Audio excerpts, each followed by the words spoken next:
خطبات کے بعد محترم سامعین گرامی، اللہ تبارک و تعالیٰ نے اس دین کی خدمت کے لیے، اس دین کی سربلندی کے لیے نبی کریم صلی اللہ علیہ وسلم کو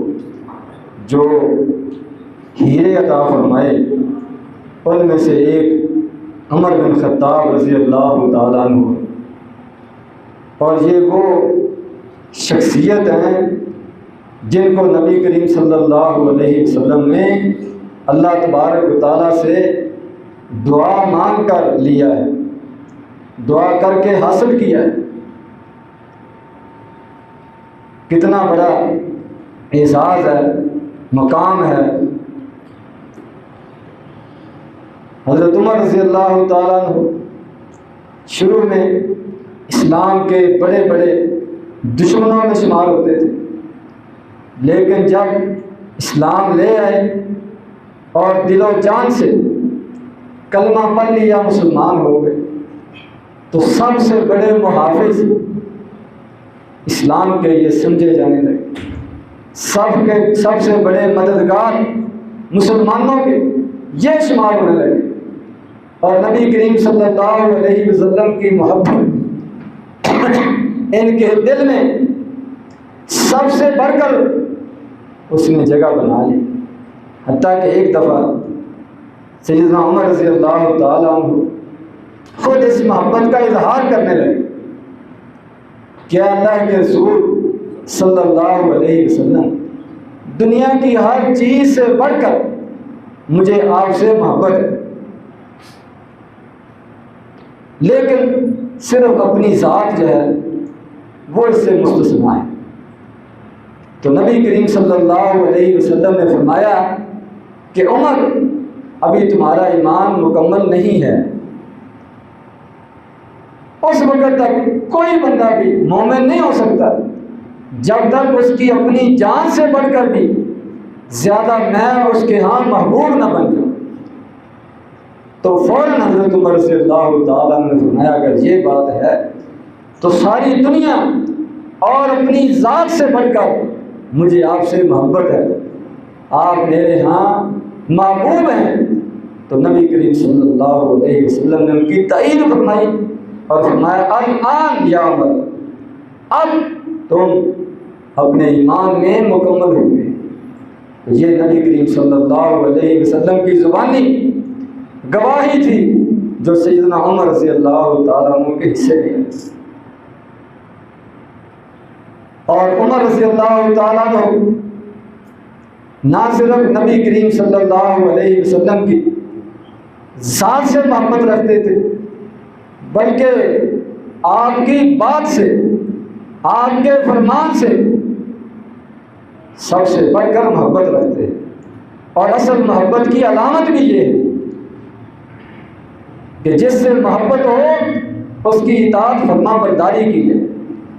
اس کی بات پر، اس کے فرمان پر جان چھڑکی جائے۔ ایک مرتبہ نبی کریم صلی اللہ علیہ وسلم کے سامنے کسی آدمی نے اعتراض کیا کہ آپ جو مال غنیمت کی تقسیم کر رہے ہیں یہ درست نہیں ہے، اس میں آپ نے عدل سے کام نہیں لیا۔ تو نبی کریم صلی اللہ علیہ وسلم نے فرمایا کہ اللہ تبارک و تعالیٰ آسمانوں پر مجھے امین سمجھتا ہے، تم زمین پر مجھے امین نہیں سمجھتے، اور اگر میں اللہ تبارک و تعالیٰ کا رسول اور نبی ہو کر عدل سے کام نہیں لوں گا تو اور کون ہے جو عدل سے کام لے؟ حضرت عمر رضی اللہ تعالیٰ عنہ نے اس آدمی کی بات سن کر نبی کریم صلی اللہ علیہ وسلم سے اجازت طلب کی، اذن لی فیہ فاضرب عنقہ، کہ اس نے آپ کی گستاخی کی ہے، آپ کے فیصلے پر اعتراض کیا ہے، یہ اس لائق نہیں ہے کہ یہ زندہ رہے، آپ کی اجازت کی ضرورت ہے، آپ کے ایک اشارے کی ضرورت ہے، آپ مجھے حکم دیں میں اس کو قتل کر دوں۔ اندازہ لگائیں حضرت عمر رضی اللہ تعالیٰ عنہ کی محبت کی انتہا کا، کہ نبی کریم صلی اللہ علیہ وسلم کے سامنے بولنے والے، اعتراض کرنے والے کو بھی وہ برداشت نہیں کرتے۔ یہ تھی ان کے ایمان کی تکمیل، ایمان کی انتہا، اور نبی کریم صلی اللہ علیہ وسلم کی ذات سے اور آپ کی بات سے محبت کی انتہا۔ اسی لیے سیدنا عمر رضی اللہ تعالیٰ عنہ کو اشدہم فی امر اللہ عمر یہ کہا گیا ہے کہ اللہ کے دین کے حوالے سے، اسلام کی حفاظت کے حوالے سے سب سے سخت، سب سے مضبوط، سب سے جرأت مند عمر رضی اللہ تعالیٰ عنہ ہے۔ آپ کو سخت کہا گیا، اشد اور شدید کہا گیا ہے، لوگوں پر نہیں، کمزوروں پر نہیں، بلکہ اسلام کے دفاع کے لیے، دین کی حفاظت کے لیے، اور آپ کی اسی جرأت، بہادری اور ایمان کی مضبوطی، اس کی یہ پہچان اور علامت تھی کہ نبی کریم صلی اللہ علیہ وسلم نے فرمایا ما لقیک الشیطان سالکا فجا قط، کہ جس راستے پر تم چل رہے ہو وہ راستہ شیطان چھوڑ دیتا ہے، آپ کے سامنا کرنے کی جرأت نہیں ہے شیطان میں، وہ اپنا راستہ بدل دیتا ہے۔ اس راستے پر عمر آ گئے۔ یہ آپ کے ایمان کی مضبوطی اور اس کی انتہا، یہ آپ نے اس وقت فرمایا جب کچھ خواتین نبی کریم صلی اللہ علیہ وسلم سے اپنے حقوق کا مطالبہ کر رہی تھی، آپ کے سامنے اونچی آواز سے بول رہی تھی، تو عمر رضی اللہ تعالیٰ عنہ تشریف لائے، انہوں نے ان کو ڈانٹا اور فرمایا کہ تم نبی کریم صلی اللہ علیہ وسلم کے سامنے آپ کی موجودگی میں اپنی آوازوں کو بلند کرتی ہو۔ انہوں نے کہا اتنا تو نبی کریم صلی اللہ علیہ وسلم بھی ہمیں نہیں ڈانٹتے، نہیں روکتے، ناراض نہیں ہوتے جتنا تم ڈانٹتے ہو، تم روکتے ہو، تم ناراض ہوتے ہو۔ سیدنا عمر رضی اللہ تعالیٰ تشریف لائے تو نبی کریم صلی اللہ علیہ وسلم کے پاس کچھ عورتیں، خواتین تشریف فرما دی، تو حضرت عمر کو دیکھ کر سب وہاں سے اٹھ گئی، چلی گئی، اپنی باتیں ختم کر دی۔ تو یہ روح تھا، یہ ایمانی غیرت تھی جو اللہ تبارک و تعالیٰ نے عمر رضی اللہ تعالیٰ عنہ کو عطا کی۔ اور ان کی اپنی حالت یہ تھی کہ جب اللہ تبارک و تعالیٰ نے قرآن مجید میں یہ حکم نازل فرمایا کہ اپنی آوازوں کو نبی کریم صلی اللہ علیہ وسلم کی آواز سے بلند نہ کرو، آہستہ بولا کرو، ادب سے بولا کرو، شور نہ کیا کرو، تو عمر رضی اللہ تعالیٰ عنہ اس آیت کے نازل ہونے کے بعد اتنے آرام سے بولتے، آہستہ بات کرتے کہ نبی کریم صلی اللہ علیہ وسلم کو دوبارہ پوچھنا پڑتا کہ عمر تم نے کیا کہا۔ یہ تھی حضرت عمر رضی اللہ تعالیٰ عنہ کے دل میں نبی کریم صلی اللہ علیہ وسلم کی محبت کی انتہا۔ آپ طبیعت کے سخت تھے، شدید تھے، لیکن نبی کریم صلی اللہ علیہ وسلم کے سامنے اونچی بولنے کی بھی ان کے اندر ضرورت نہیں تھی۔ عبداللہ بن ابی منافقین کا سردار جب فوت ہوا تو اس کا بیٹا، وہ مومن تھا، مسلمان تھا، اس نے نبی کریم صلی اللہ علیہ وسلم سے درخواست کی کہ آپ اس کا جنازہ پڑھا دیں، تو نبی کریم صلی اللہ علیہ وسلم نرم دل تھے، آپ تیار ہو گئے۔ حالانکہ ساری زندگی عبداللہ بن ابی نے خفیہ طور پر آپ کی مخالفت کی ہے، آپ کے خلاف سازشیں کی ہیں، آپ کے دشمنوں کا ساتھ دیا ہے اور آپ کو ان ساری چیزوں کا علم تھا، اس کے باوجود چونکہ وہ کلمہ پڑھتا تھا اور اس کا بیٹا سچا مسلمان تھا، تو نبی کریم صلی اللہ علیہ وسلم جنازے کے لیے تیار ہو، تو حضرت عمر رضی اللہ تعالیٰ عنہ کی ایمانی غیرت وہ جاگی، انہوں نے نبی کریم صلی اللہ علیہ وسلم سے درخواست کی، عرض کی کہ یہ آدمی اس لائق نہیں ہے، اس کا جنازہ پڑھا جائے، آپ اس کا جنازہ نہ پڑھیں۔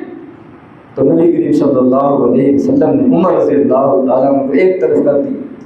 کہ جب اللہ تبارک و تعالیٰ نے نہیں روکا تو میں جنازہ پڑھوں گا۔ بعد میں اللہ تبارک و تعالیٰ نے آیات نازل کر دیں کہ اس طرح کے لوگوں کا جنازہ آپ نہ پڑھا کریں، ان کی قبر پر نہ جایا کریں، ان کے لیے دعائے مغفرت نہ کیا کریں۔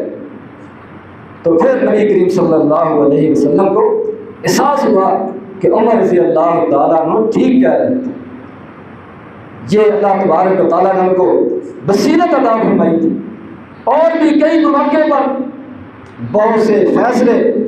اللہ تبارک و تعالیٰ کے احکامات ایسے نازل ہوئے ہیں جو حضرت عمر رضی اللہ تعالیٰ عنہ کی سوچ کے عین مطابق تھے۔ جب مکہ مکرمہ تشریف لے گئے نبی کریم صلی اللہ علیہ وسلم، صحابہ کرام، وہاں پر حضرت ابراہیم علیہ السلام کے قدموں کے نشان والا پتھر پڑا ہوا ہے، جو نشانی ہے ابراہیم علیہ السلام کی محنت کی، ان کی قربانی کی، اتنے بڑے اللہ کے گھر کو اکیلے اپنے بیٹے کے ساتھ مل کر بنانے کی، توحید کا مرکز قائم کرنے کی یہ نشانی تھی۔ ان کے قدموں کے نشان پتھر پر لگے ہوئے اور اب بھی وہ موجود ہیں۔ تو حضرت عمر رضی اللہ تعالیٰ عنہ نے درخواست کی کہ اس مقام پر، اس جگہ پر ہمیں نفل ادا کرنا چاہیے، اللہ تبارک و تعالیٰ کو سجدہ کرنا چاہیے، اللہ تبارک و تعالیٰ کی بڑائی عظمت بیان کرنی چاہیے کہ ہم بھی دین کی خدمت کے لیے ابراہیم علیہ السلام کے لیے تیار ہیں، حاضر ہیں قربانی دینے کے لیے، ہر قسم کی قربانی دینے کے لیے، ہماری جان مال ہر چیز حاضر ہے۔ اس کے اظہار کے لیے اللہ تبارک و تعالیٰ کے سامنے یہاں جھکنا چاہیے، نفل ادا کرنے چاہیے۔ تو اللہ تبارک و تعالیٰ نے آیات نازل فرمائی اور مسلمانوں کو، عمرہ کرنے والوں کو، حج کرنے والوں کو، طواف کرنے والوں کو حکم دیا فاتخذوا من مقام ابراہیم مصلی، مقام ابراہیم کی طرف کھڑے ہو کر، اس جانب کھڑے ہو کر، اس کے قریب کھڑے ہو کر نماز ادا کرو۔ اس وقت تک عمرہ مکمل نہیں ہوتا، حج مکمل نہیں ہوتا، طواف مکمل نہیں ہوتا جب تک وہاں پر دو نفل نہ ادا کیے۔ اسی طرح حضرت عمر رضی اللہ تعالیٰ عنہ نے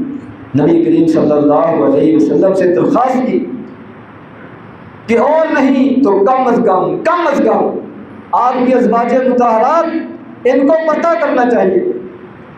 آپ کے پاس ہر قسم کے لوگ آتے ہیں تو ان کے لیے پردہ یہ ضروری ہونا چاہیے۔ تو اللہ تبارک و تعالیٰ نے پردے کی آیات نازل فرمائی کہ صرف ازواج مطہرات نہیں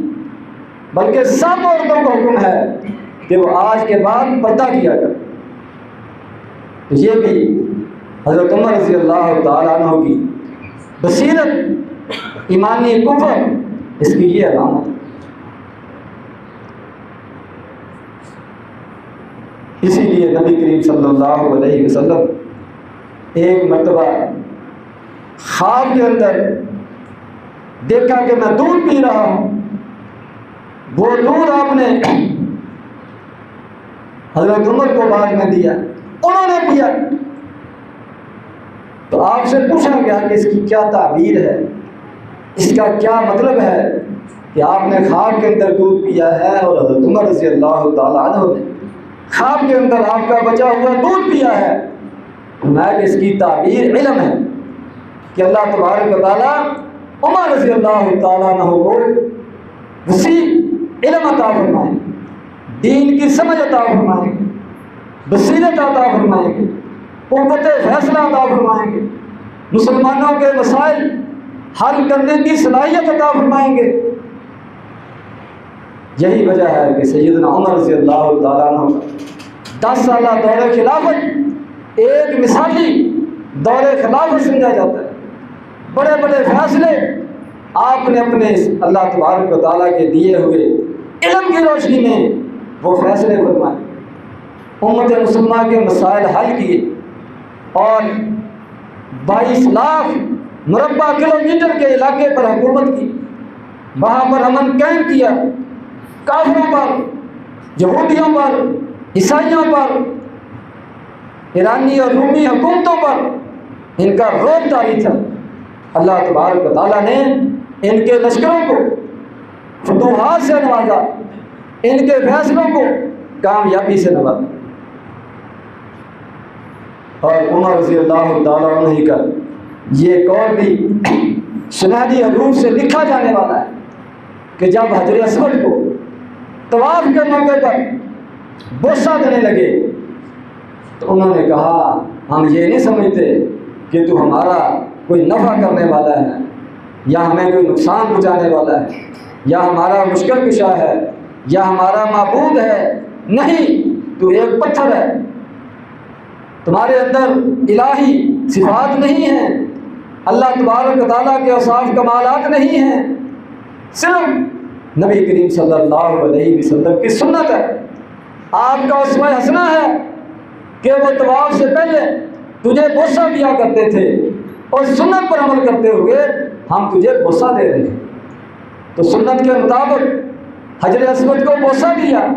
اس کو چوما، لیکن ساتھ عقیدے کی وضاحت کر دی، عقیدے کی صفائی کر دی، آئندہ آنے والی قوموں کو اور کافروں کو سب کو جواب دے دیا کہ یہ ہم اس کی عبادت نہیں کر رہے، ہم اس کو کوئی اپنے مسائل کا، مشکلات کا حل کرنے والا نہیں سمجھتے، ہم اس سے کچھ مانگتے نہیں ہیں، صرف نبی کریم صلی اللہ علیہ وسلم کی سنت پر عمل کرتے ہوئے اس کو بوسہ دے رہے ہیں کہ اللہ تبارک و تعالیٰ کی طرف سے نازل کردہ یہ ایک مبارک پتھر ہے، جنت سے آنے والا پتھر ہے، لیکن یہ اللہ کی مخلوق ہے، یہ خالق نہیں ہے، یہ ہمارا مالک نہیں ہے، ہمیں نفع نقصان پہنچانے والا نہیں ہے، ہمارا مشکل کشا نہیں ہے۔ جب دنیا کے سب سے مبارک پتھر کے بارے میں حضرت عمر رضی اللہ تعالیٰ عنہ کا یہ فرمان ہے تو اس کے بعد باقی کون سا پتھر ہے، کون سا درخت ہے، کون سی جگہ ہے جس کو عبادت کے طور پر پوجا جائے، اس سے کچھ مانگا جائے، امیدیں رکھی جائیں، اس سے دعائیں کی جائیں، اس کو پکارا جائے؟ یہ سراسر اسلام کے اندر اس کی گنجائش نہیں۔ دعا کے لیے، پکارنے کے لیے، امیدوں کے لیے صرف ایک ذات ہے، اللہ تبارک و تعالیٰ کی۔ حضرت عمر رضی اللہ تعالیٰ عنہ نے سب سے مبارک پتھر کو بوسہ دیتے ہوئے اس چیز کی وضاحت فرمائی۔ اور بھی اللہ تبارک و تعالیٰ نے بڑے انعامات، اعزازات عطا فرمائے ہیں۔ سیدنا عمر رضی اللہ تعالیٰ عنہ کو اسلام کے ہیروں میں سے ایک بہت بڑا ہیرا تھا جو نبی کریم صلی اللہ علیہ وسلم نے اللہ تبارک و تعالیٰ سے دعائیں کر کے مانگا تھا، رضی اللہ تعالیٰ عنہ۔ اللہ تبارک و تعالیٰ سب صحابہ کرام سے راضی ہو، ہمیں قرآن و حدیث کو سمجھنے کی، اس پر عمل کرنے کی توفیق عطا فرمائے۔ وآخر دعوانا الحمدللہ۔